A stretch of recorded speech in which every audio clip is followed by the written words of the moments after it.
Hey there, Joe DeSanto here. Going to be answering a question about something related to student loan debt. And if you have student loan debt, what are some expenses you might consider cutting so you could put that money towards paying off the loans faster? So I have a couple thoughts. The first obvious category of spending is like super discretionary. And in that category, I would put like eating out, drinking out, going to bars, travel, things that are obviously beyond your required monthly expenditure like utilities and so on. Now obviously those are fun categories and that's a lot of people's entertainment, so I understand that. So even if you cut out going out once or one or two of the times per week that maybe you do, that would save a lot of money. Or when you go to dinner, only buy one cocktail. Don't buy two or three. Cocktails at dinner are like the killer.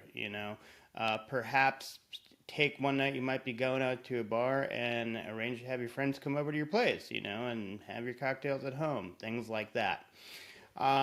More, the travel thing's tough because obviously we want to travel, we want to have experiences. So you just need to be conscious about that and ask yourself if you genuinely can afford it while making not only your loan payment, but perhaps additional principal payments to your loan payment. Another thing that I would recommend is don't go get a new car. Uh, I'm not a fan of buying new cars. I go to CarMax and buy 3-year-old cars. They have good financing. They have good warranties and so on. But if you want to have the least expensive option for a car, go buy a car in the private market if you have to buy a car. Uh, and don't get into a lease. Don't get into things that are going to give you more required monthly payments or high required monthly payments, like a car lease, for example. Um, Other areas are groceries is an area to really be careful about, particularly if you are into the organics. Shopping at Whole Foods is incredibly expensive. I know it's a nice experience and they have all like the good stuff and what have you, but it's massively expensive. I say that from my own experience with our attempt to not shop at Whole Foods. Over the years, Walmart has increased its organic offering significantly, and as you can imagine, it's significantly less expensive. They also deliver, so that's what we do. We do mostly Walmart for groceries. We do some Whole Foods for certain things. My wife says she can't get elsewhere. I feel like we can't get elsewhere. Uh, Other options would be do not buy new phones every time the new model comes out. What happens with the phones is obviously you buy them, they put financing into your bill for 24 months, and then they want to get you on a new phone and keep that going.